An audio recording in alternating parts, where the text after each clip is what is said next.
This is KUGAN CASSIUS for IFL TV in association with MTK Global. We're in New York City. Delighted to be joined by Michael Conlan, who's all weighed in ahead of tomorrow night's fight night here in New York at the theatre. How are you, mate? Oh, good, Cooks. Feeling good. Got the weigh in over me, and it was easy enough to make weight this time. Very, very easy actually. So, I feel great. I'm looking forward to putting on a great performance. It's mad to think 2 years ago, this very place, was all the hype around your debut. And does it seem like kind of the 2 years has gone quickly? You've had 10 fights. This will be your 11th fight. Does it seem like it's gone kind of quick for you? Yeah, I think so. It's gone relatively fast. It's been a crazy 2 years, 10 fights. All big events, all on kind of television. So it's been really good. It's went really well. I'm happy with how it's went. But yeah, it's blink of an eye. Have another baby and everything in between. So it's been great. Obviously, 10 fights in. Do you feel like every fight you've had has kind of been a little bit of a step up? We know the fight you're having tomorrow is definitely a step up. So is that how it's been? Yeah, I think so. I think every fight has been, a better opponent than the last, and that's what we've wanted. We've actually wanted better opponents at times. So, I'm happy enough with how each fight has went. Tomorrow is obviously, a bigger step up, but something I'm looking forward to. It seems a while now you've also kind of switched your training team up, and you're obviously settled with Adam Booth. But talk to me a little bit about how that relationship's gone with Adam over the last year or so. Yeah, it's went brilliant. It's 1 year exactly since our first fight. So this will be number 6, but this in exactly 1 year. So we've been together now a year and a few months, and it's went brilliant. I think Adam is a fantastic coach, a fantastic human being, someone who I like to be around, and I think his boxing knowledge is phenomenal. So I feel like I'm learning every day. There's a great atmosphere in the gym, and it's a great team to be a part of. Do you kind of see yourself at the back end of 2019 challenging for some sort of meaningful title? Yeah, well, we spoke with Top Rank today. There's little things which are happening at the minute. So, towards the back end of 2019, or St. Patrick's Day 2020 would be a special one. Did you literally wait for every St. Patrick's Day before something happens like that? The best day of the fight year for me. It's the atmosphere here, Madison Square Garden on St. Patrick's Day cannot be matched anywhere in the world. It's next year we're talking about the big room too. So, if it's a world title fight, it'll definitely be there. But it's phenomenal. I love the place. I love New York anyway. But on St. Patrick's Day and the atmosphere that arena can generate, and the Irish fans generate, is something that isn't matched. People that have seen the card will also notice a considerable name on the bill, apart from Paddy Barnes, obviously, as well. But your old friend Vladimir is on the bill as well. So is this kind of the first steps to kind of putting you on the same bill due to a potential fight at any point? Yeah, well, he's been on. This will be the second card he's been on. We boxed on the same card in Vegas, but it's definitely leading the way now towards the showdown between me and him, because that one has got to happen for me sooner rather than later. It's records and stuff. I know he doesn't have as much fights as me, but it doesn't really matter. It's the storyline and what it's about. It was the last time I felt any kind of grievance in a boxing ring, except for when my brother boxed.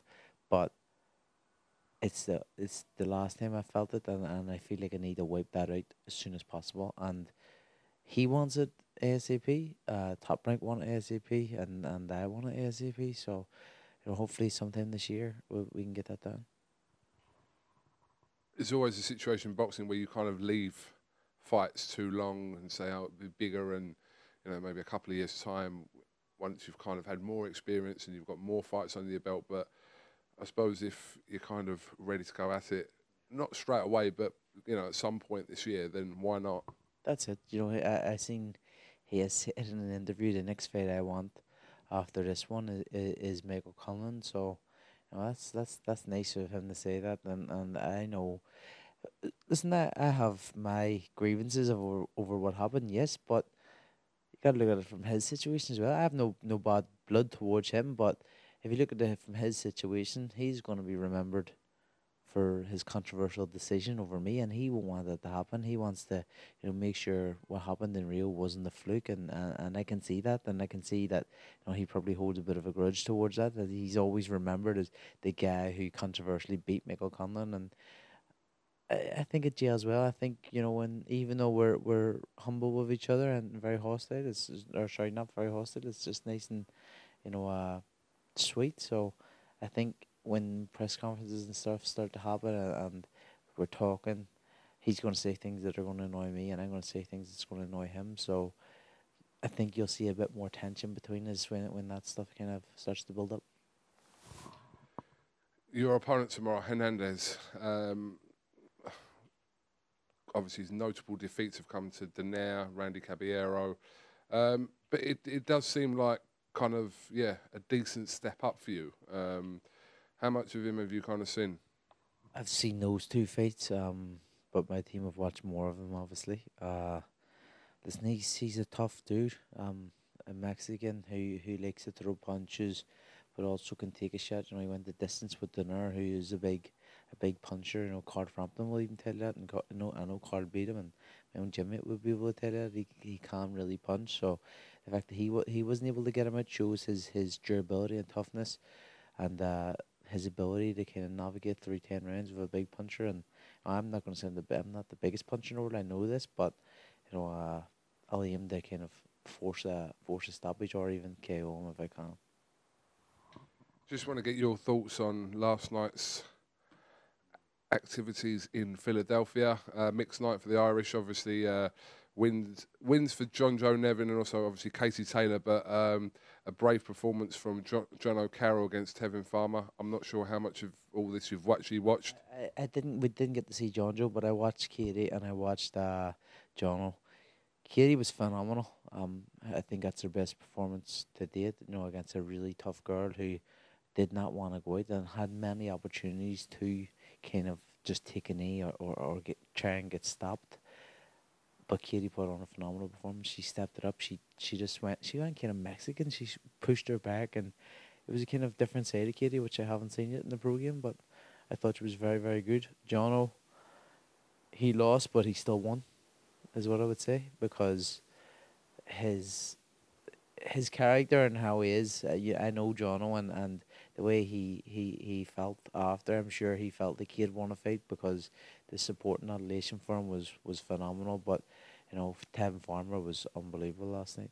He was fantastic. But Jono's heart, balls, and just pure determination to keep going was class. He could have just took a knee or said to the corner, I don't have it in me no more, because he was getting pinged some big shots at times. The body shots looked so sickening, and he just kept going. I did say before the fight that I didn't think Farmer would be able to stop him, just for the simple reason that yes, he's better ability and stuff, and way more technical ability, but Jono would train his heart out, and he would put 1,000% in, where his body is just going to be able to keep going and keep going and keep going. And he has that crazy kind of mentality where you're not going to be able to stop him. So I'm sure he'll be proud of his performance. I was proud for him, watching him, because his will was unbelievable. Part of your team out here, I notice, is Mr. Carl Frampton, who I'm going to catch up with tomorrow. Any inklings on what Mr. Frampton's going to be doing? You just said it. He's part of my team now. So, but no, it's great to have Carl out here. He's out here to watch Paddy and myself and stuff. And was he at the other show last night? No, I don't think he was. But no, he's come out here to watch the two MTK fighters. So it's fantastic to have him here. And also, I'm looking forward to tomorrow and seeing what news has to be springing up. interested. I haven't spoke to Carl since his defeat to Warrington, so yeah, it'd be interesting to kind of, and obviously Warrington's now fighting Galahad, so I'm sure he's obviously got his thoughts on that. But yeah, I get a feeling. His thoughts on the Galahad Warrington fight? It's not really the hardest topic for him to talk about. No, it's an obvious question for me to ask, but there's amongst other things. But no, it's great news when it comes out tomorrow. I'm sure probably it's one of the worst kept secret kind of things where every reporter probably knows already, but it should be good when it's announced tomorrow.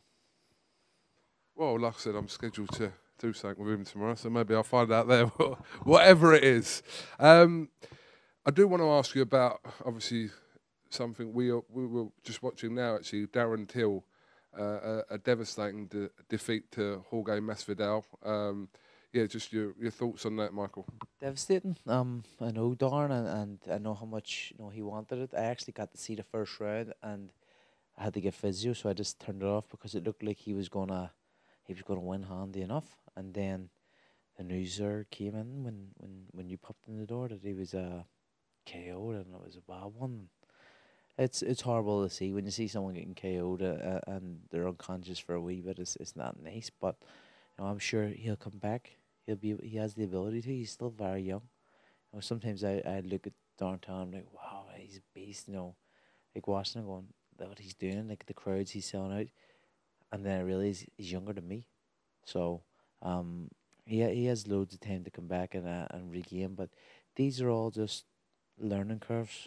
He might lose and it might really hurt him, like inside. But he'll be able to come back.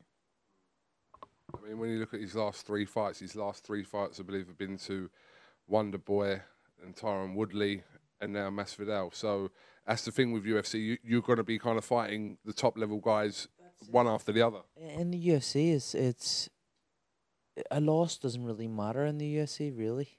You see guys with loads of losses being champion again. So I think it's probably better like that. In boxing, it's like, so if you lose your you're gone to the world. You know what I mean? But UFC seems to do it right, and he's had 3 massive fights, and to take Masvidal as his first comeback fight after Woodley shows what he's about and shows how much he wants to be the number 1 fighter in the division. But it could be all down that he could be too big for that division, and he seemed like he made it comfortably this time, but that could take something out of him, and that could have caused problems with your chin. It's known in the past in boxing anyway. The later people get, sometimes it takes out of punch resistance. So it could have been something like that, but I'm sure he'll go back and look at the mistakes he's made and fix them. So he has loads of time. It's the UFC. He will 100% get a chance again, especially when you're selling out numbers, which he's selling out and doing it so quickly and so early on in your career. There's always time to come back. Just want to finish off on talking about the huge deal that was announced between MTK, Top Rank, and ESPN. I mean, it's massive, and obviously you being you're associated with Top Rank, MTK as well. So yeah, tell me about your thoughts on this. It's phenomenal. It's like I'm just the middle guy. I'm the guy who helped kind of bridge that connection before it was even ever thought of. Being the first kind of MTK fighter that Top Rank was working with, and probably unknowingly working with at the time. Now MTK has actually went proper global, and they're with the biggest broadcaster in the world, the biggest promotional boxing team in the world, and it's the biggest management team in the world. So I think it's a phenomenal deal. It's unbelievable for Top Rank. It's unbelievable for MTK and all our fighters. The amount of reach we have there worldwide is phenomenal. And how much shows it's going to be on, and how well you remember, like back when it was all TV, it wasn't streaming. We never got to see the likes of a young proper talented prospect come through the ranks because they weren't on TV. They weren't on at any times. Now, and the US definitely never knew anybody from the UK. They were very ignorant to what was going on in the UK and Ireland. But now they're going to get their eyes open and see the ability and the talent which is being grown back there. So I think it's phenomenal. It's definitely probably the biggest deal in boxing. I think it's bigger than the zone deal, to be honest, because ESPN is a different animal. You know, already in the streaming, which the fights will be on, I think it has over 5 million, and then it also has ESPN, which is in over 100 million homes in America. It's all around the world. It also has ESPN pumping their shows and pumping their fighters, and it just like has unlimited reach. Obviously, it wasn't too long ago that they secured the services of your MTK stablemate Tyson Fury, which was a huge coup in like this ever kind of evolving heavyweight scene at the moment, to secure Tyson Fury to ESPN in a co-promotional deal, obviously with Frank Warren. But yeah, I mean, MTK had a huge hand in that, by the sounds of it, and yeah, huge again. Getting, like I said, one of the most talked about, not just fighters, but obviously heavyweights on that scene of Joshua Wilder, etc.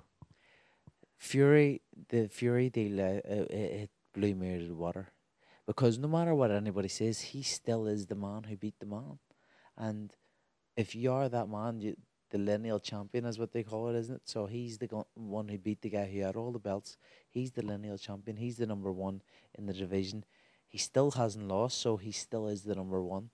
I definitely thought he beat Wilder, but you know, for ESPN to grab, you know, the number one heavyweight in the world, along with Top Rank and MTK and Frank Warren, it just shows how much strength they have. And you know, I think, you know, there's obviously going to be talks with other heavyweights upon there's talks with Dillian White, and you know, if these things all kind of fall into place, you could see even some of the other guys coming over. You could see Wilder coming over. I know he hasn't made any decisions on whether or not he's gonna go. I don't even know. I haven't been keeping up the last 2 days. Has he made a decision if he's gonna go? Well, he has called a press conference to announce his fight with Dominic Brazil on Tuesday. The reports are that he's rejected a deal from Dazn, which Eddie Hearn wasn't going to comment on last night. So whatever's going on with Wilder is in terms of his broadcast, at least for the Brazil fight, will be announced, we're assuming, on Tuesday. Oh, well, there you go. So it looks like he's rejected that. And I heard it was a lot of money, so I think he's going to kind of find his way maybe to ESPN. I think that would be nice, and if you could get Tyson Fury versus Deontay Wilder on ESPN, you know, how good would that be for both companies of MDK and Top Rank? Tuesday, all that will become a little bit clearer by the looks of it. Right, listen, I know you're fighting tomorrow, so I'm not going to take up too much of your time. Michael, thank you very much for talking to IFL TV. Have you got anything else you'd like to add before we finish? No, KUGAN. Happy St. Patrick's Day is the only thing I'll say. Happy St. Patrick's Day. Me, your accent is terrible. Don't do it no more, please. Let me try once more. Happy St. Patrick's Day. That's fucking Jamaican or some Indian kind of shit. What's going on? Michael Conlan, thank you very much.